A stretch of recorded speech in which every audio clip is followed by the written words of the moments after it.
The 1962 Ferrari 250 California SWB Spider by Scaglietti. The entire Ferrari 250 line seems to have secured its place in the palace of automotive royalties for generations to come. With unmistakable lines, a variety of powerful but also reliable Colombo V-12s, and limited-run production, almost all of the late 50s to early 60s Ferrari 250 models command astronomical values at auction nowadays. There are, of course, some stars that shine brighter than others, such as the 250 GTO, the 250 GT SWB, and, lastly, the 250 California SWB Spider built between 1960 and 1962.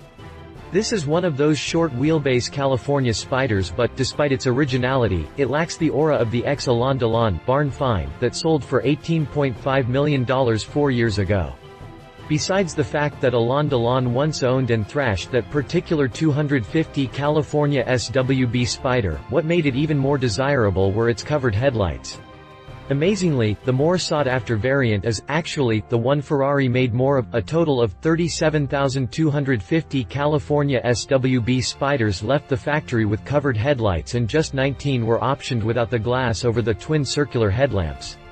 Read on to learn more about the strange case of a buyer-induced trend that goes against the otherwise untouchable principle of rarity.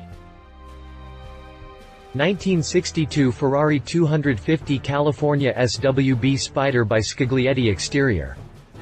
If you are lucky, and wealthy, enough to buy your way into the world of Ferrari's 250 line, one that's arguably reached legendary status in the 6 decades that have passed since its introduction, you can be sure that whatever you got your hands on will practically never devalue, as the cash attached to a vintage prancing horse is unmatched in the automotive world.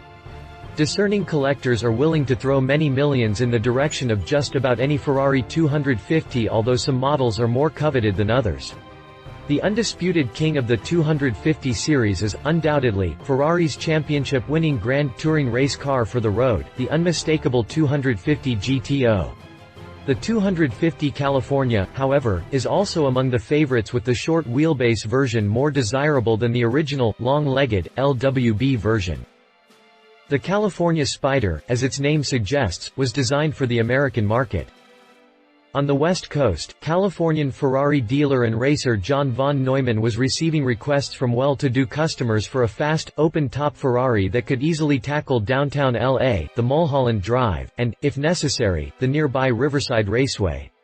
"He asked us for a simple Spider," said Girolamo Gardini, Ferrari's sales manager from 1948 to 1961.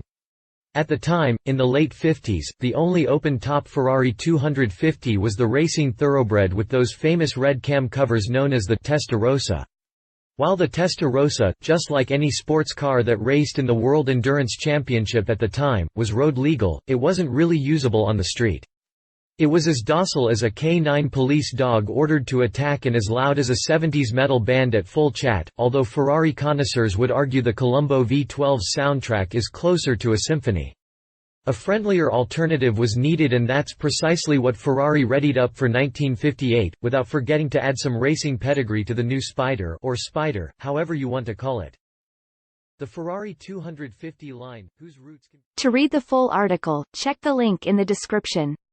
If you liked this video, please share your thoughts in the comments below and don't forget to hit the subscribe button.